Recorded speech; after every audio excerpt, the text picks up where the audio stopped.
Hi guys, welcome to Stacking the Shelves Showcase Sunday Mailbox Monday for the weekend of May 2nd.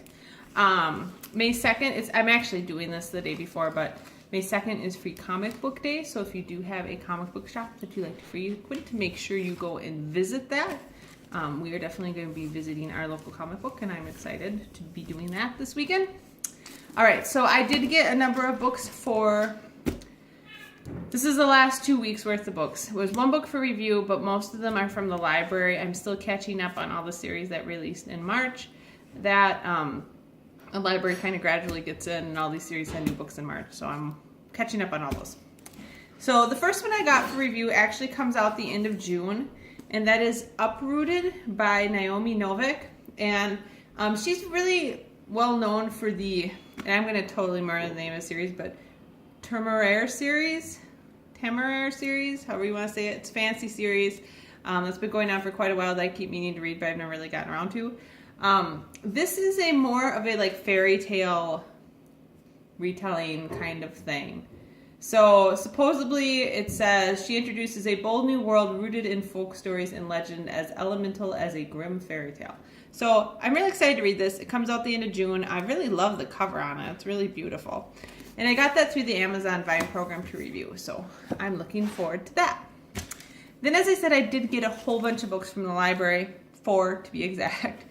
And all of them are in series I am reading or authors I have read before. So the first one I got is Empire of Night by Kelly Armstrong. This is the second book in the, and I'm blanking here. Sorry. It's the second book in the, I think it was Sea of Shadows was the first book. So Sea of Shadows was the first book. I really liked it. I know a lot of people were kind of on the fence about, but I really liked it. Empire of Night is the second book in that series. It is going to be a trilogy. Age of Legends is the name of the series. Sorry. So it's Age of Legends trilogy. This is the second book in it. It came out in April, I believe, early April.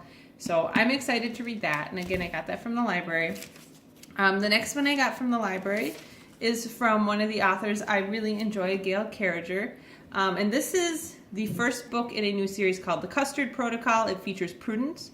Prudence is the daughter of Alexa and Connell in the adult series.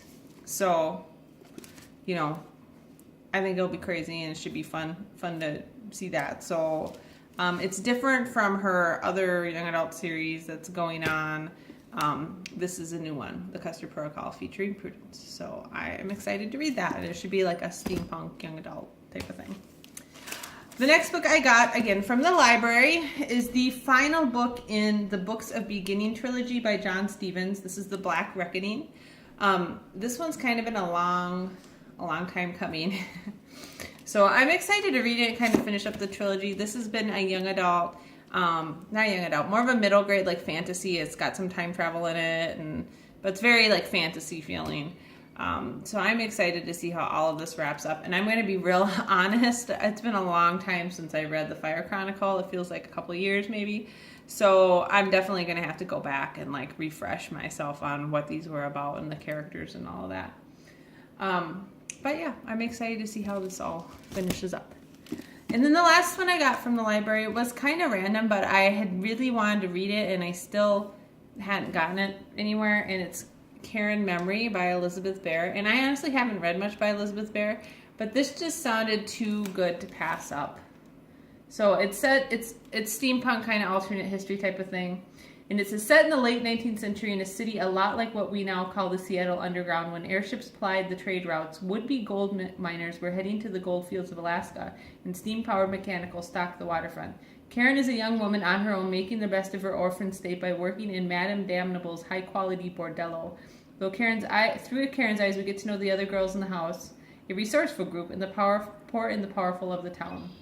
Trouble erupts one night when a badly injured girl arrives at their door begging sanctuary, followed by the man who holds her indenture and who has a machine that can take over anyone's mind and control their actions. As if that wasn't bad enough, the next night brings a body dumped in their rubbish heap, a streetwalker who has been brutally murdered. Hard on the heels of that horrifying discovery comes a lawman who has been chasing this killer for months. Marshal Bass Reeves is closing in on his man. He's not about to reject any help he can get, even if it comes from a girl who works at the Hotel Mon Chéri. So it's supposed to be a Jack the Ripper yarn with some old steampunk, like Western style in it. So there's a lot of, I've been reading a lot of steampunk, and because I just started the Crown and Key series by Clay and Susan Griffith, and then I have the Clockwork Crown to read by Beth Cato. So there's a lot of steampunk right now that's been coming out in series that I like, so hopefully I don't get burned out on it, but right now I'm still enjoying it. So anyways, those were all the books that I got. There are 5 of them this week, and it's for the last 2 weeks, so I haven't been getting quite as many, which is good, so maybe I can get caught up. You know, I have mentioned, again, you'll notice the house is different colors, a lot less in here. We are getting ready to move into my parents' house for a few months, so we'll be in this house this week and next week, and then we're going to be living with my parents for a few months while our house is getting finished being built and this house is being sold. We just decided it would be easier if we just moved out while we were trying to sell the house, because trying to get the cats and the kid and everybody out to show it is just a nightmare. We've done it once before, and I don't want to do it again. So that being said, I'm trying to get less books, and I have gotten rid of most of my extra books, so yay. Mini trips to half price books also happened. We got rid of video games and books and all that stuff. Anyways, you know, I'll do my normal like weather update. It's been beautiful here, absolutely beautiful. It's been upper 60s, low 70s the whole week, sunny, no rain. Just beautiful. I've been able to get out and ride my bike some, go on walks. It's just been very, very, very nice. So we're hoping that continues. It's actually supposed to warm up a little bit more this weekend and maybe get to the mid-70s. So everybody's pretty excited about that. I think we are finally done with winter, because it always fakes us out, like warms up and then like gets cold and snows, and then warms up and it gets cold and snows. I think we are actually into spring now for real. So, all right. I will talk to you guys later. You guys have a great week. I hope you got lots of great books to read, and see you next week. I might try to do a little update on Free Comic Book Day. I usually do. We'll see how it all goes. Maybe I'll do a video or something for that. I don't know. Depends what I have time for. I don't have a lot of time lately, so time's kind of at premium, but we'll see how it goes. All right. Talk to you guys next week. Bye.